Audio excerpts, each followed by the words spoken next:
नमस्कार मंडळी. तर समृद्ध मराठी भाषेमध्ये एक शब्द अनेक अर्थ किंवा अनेक उपयोग त्या अर्थी वापरली जाणारी वस्तू आहे पान. आता बघूया.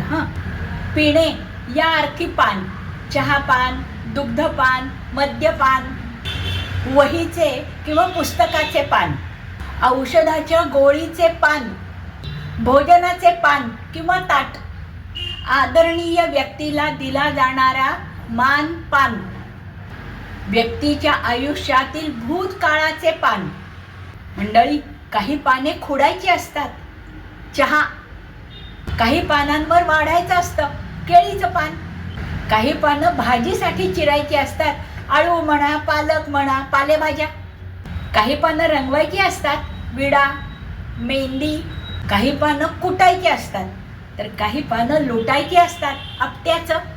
काही पानं पुरायची असतात, कंपोस्ट खतासाठी. तर काही पानं जपायची असतात वहीमध्ये, पिंपळ पान.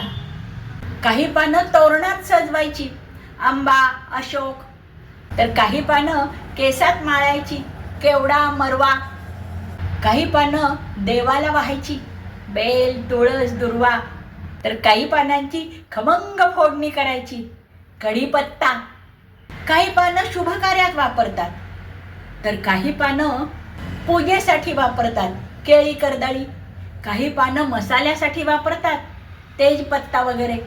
तर अक्षय तृतीयेला आनंदाचे, समृद्धीचे अक्षय्य पान करतात. मंडळी, तुम्हाला आवडला असेल तर लाईक, शेअर, सबस्क्राईब करा आणि हो, कॉमेंट करायला विसरू नका.